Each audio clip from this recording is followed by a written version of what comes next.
That historic UFO hearing on Capitol Hill today, as we just said, the bipartisan push for transparency, certainly decades in the making. The nation watched gripping testimony of UAPs, accusations of a government cover-up, calls for action, and demands for greater transparency on this issue. What are these unidentified objects? Where did they come from? And are we alone? Take a listen. Here are some of the key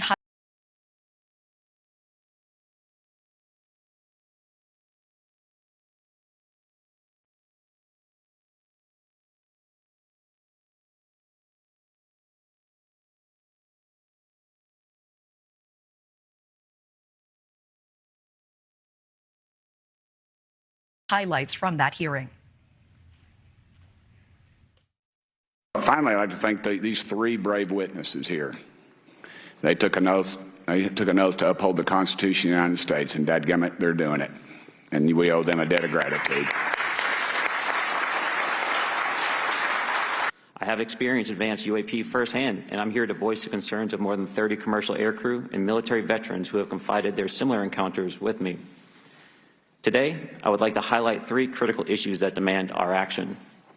As we convene here, UAP are in our airspace, but they are grossly underreported. These sightings are not rare or isolated, they are routine. Military aircrew and commercial pilots, trained observers whose lives depend on accurate identification, are frequently witnessing these phenomena. The stigma attached to UAP is real and powerful and challenges national security.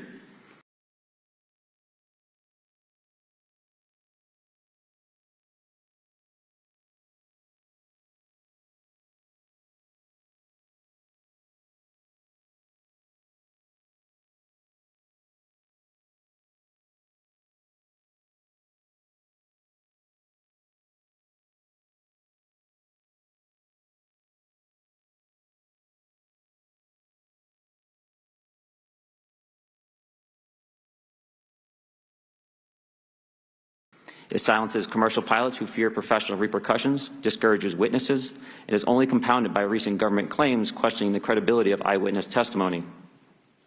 Parts of our government are aware of more about UAP than they let on, but excessive classification practices keep crucial information hidden. Since 2021, all UAP videos are classified as secret or above. This level of secrecy not only impedes our understanding, but fuels speculation and mistrust. In 2014, I was an F-18 Foxtrot pilot in the Navy Fighter Attack Squadron 11, the Red Rippers, and I was stationed at NAS Oceana in Virginia Beach. After upgrades were made to our jet's radar systems, we began detecting unknown objects operating in our airspace. At first, we assumed they were radar errors, but soon we began to correlate the radar tracks with multiple onboard sensors, including infrared systems, eventually through visual ID. During a training mission in Warning Area Whiskey 72, 10 miles off the coast of Virginia Beach, two F-18 Super Hornets were split by a UAP. The object, described as a dark gray or a black cube inside of a clear sphere, came within 50 feet of the lead aircraft and was estimated to be 5 to 15 feet in diameter. The mission commander terminated the flight immediately and returned to base. Our squadron submitted a safety report, but there was no official acknowledgement of the incident and no further mechanism to report the sightings. Soon, these encounters became so frequent that aircrew would discuss the risk of UAP as part of their regular pre-flight briefs. The majority of witnesses are commercial pilots at major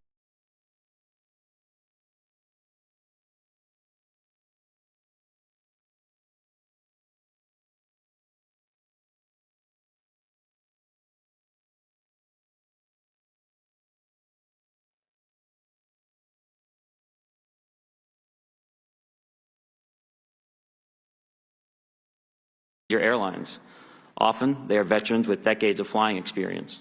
Pilots are reporting UAP at altitudes that appear above them at 40,000 feet, potentially in low Earth orbit or in the gray zone below the Kármán line, making inexplainable maneuvers like right-hand turns and retrograde orbits or J-hooks. If everyone could see the sensor and video data I witnessed, our national conversation would change. I urge us to put aside stigma and address the security and safety issue this topic represents. If UAP are foreign drones, it is an urgent national security problem. If it is something else, it is an issue for science. I was informed in the course of my official duties of a multi-decade UAP crash retrieval and reverse engineering program, to which I was denied access to those additional read-ons when I requested it. I made the decision, based on the data I collected, to report this information to my superiors and multiple inspectors general, and in effect becoming a whistleblower. As you know, I've suffered retaliation for my decision, but I am hopeful that my actions will ultimately lead to a positive outcome of increased transparency. The controller told us that these objects had been observed for over 2 weeks, coming down from over 80,000 feet, rapidly descending to 20,000 feet, hanging out for hours, and then going straight back up. For those who don't realize, above 80,000 feet is space. We arrived at the location at approximately 20,000 feet, and the controller called merge plot, which means that our radar blip was now in the same resolution cell as the contact. As we looked around, we noticed that we saw some whitewater off our right side. It's important to note that the weather on this day was as close to perfect as you could ask for off the coast of San Diego. Clear skies, light winds, calm seas, no whitecaps from waves. So the whitewater stood out in a large blue ocean. All four of us, because we were in F-18Fs, so we had pilots and Wizzo in the back seat, looked down and saw a white tic-tac object with a longitudinal axis pointing north-south and moving very abruptly over the water like a ping-pong ball. There were no rotors, no rotor wash, or any sign of visible control surfaces like wings. As we started clockwise towards the object, my Wizzo and I decided to go down and take a closer look with the other aircraft staying in high cover to observe both us and the tic-tac. We proceeded around the circle about 90 degrees from the start of our descent, and the object suddenly shifted its longitudinal axis, aligned it with my aircraft, and began to climb. We continued down another 270 degrees, nose low, where the tic-tac, or we continued 270 degrees to where, and we went nose low to where the tic-tac would have been. Our altitude at this point was about 15,000 feet, and the tic-tac was about 12,000. As we pulled nose onto the object, within about a half mile of it, it rapidly accelerated in front of us and disappeared. Our wingmen, roughly 8,000 feet above us, lost contact also. We immediately turned back to see where the whitewater was at, and it was gone also. So as we started to turn back towards the east, the controller came up and said, "Sir, you're not going to believe this, but that thing is at your cap point, roughly 60 miles away in less than a minute. You can calculate the speed." We returned to Nimitz. We were taking off our gear. We were talking to one of my crews that was getting ready to launch. We mentioned it to them, and they went out and luckily got the video that you see, that 90-second video. What you don't see is the radar tape that was never released, and we don't know where it's at, of the active jamming that the object put on an APG-73 radar.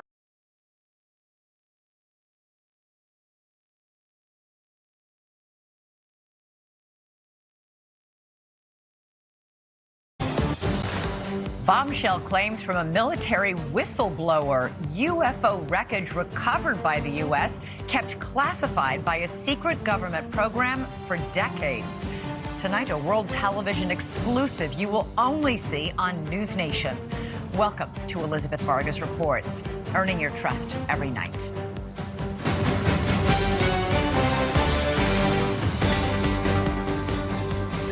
UFOs exist. The U.S. government found quite a number of them, and they are indeed of non-human origin. Those are the explosive allegations from a former intelligence officer tonight in a whistleblower complaint that the Inspector General is taking very seriously. 36-year-old Air Force veteran David Grush is exposing what he calls a top-secret military program that has reportedly found wreckage of fully intact UFOs. The government now calls them UAPs, or unidentified anomalous phenomena. For years, there have been whispers and rumors that the government had aircraft of non-human origin. This report is the first evidence it might be true.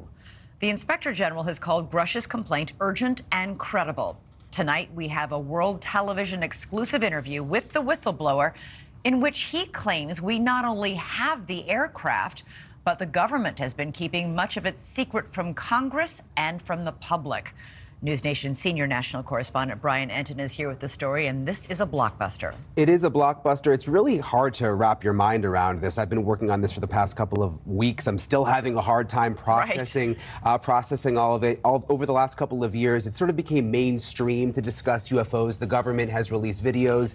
They've acknowledged that we don't know what some of this stuff is out there that we have on camera, but this really takes it all to another level. For the very first time, the world is about to hear from a former high-level U.S. intelligence officer who says the government has some of the unidentified craft in its possession. He is revealing these exclusive details about the secret government program. There while going against the wind. The wind's 120 knots from the west. Oh my gosh, dude. Wow. We have all seen these blurry videos of unidentified flying objects. Video evidence, if you will, that old tales of UFOs may not all be conspiracy theories. In recent years, Congress starting an official U.S. government Unidentified Aerial Phenomena Task Force, recently renamed the All-Domain Anomaly Resolution Office, or AARO. And now in a News Nation exclusive, David Grush, an Air Force veteran, former member of that task force, and veteran of the National Geospatial Intelligence Agency, is formally blowing the whistle on secrets he says no one has ever shared publicly before.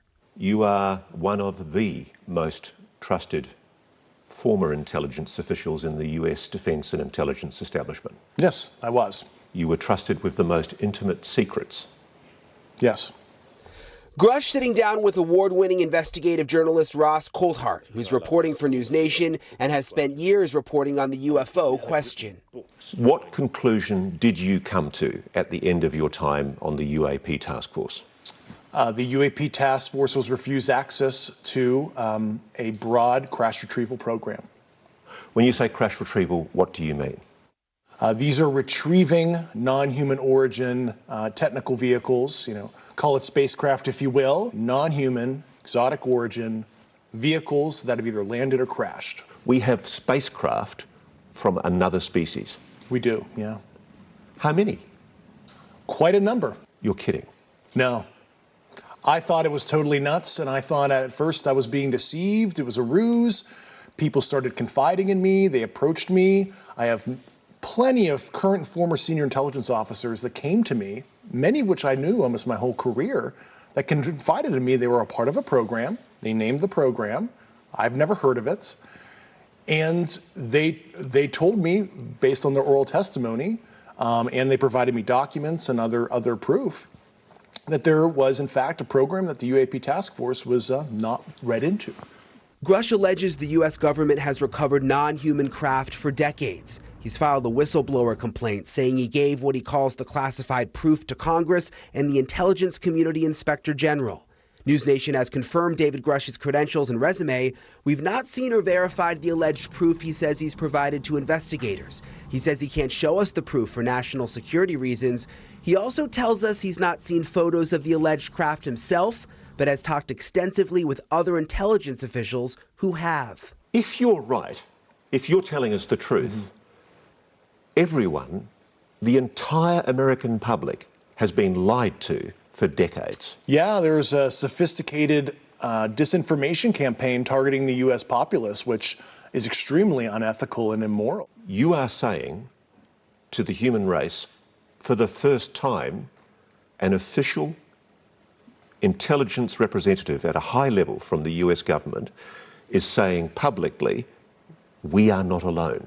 We're definitely not alone. Absolutely, the data points empirically that we're not alone, yeah. Do we have bodies? Do we have species of... Well,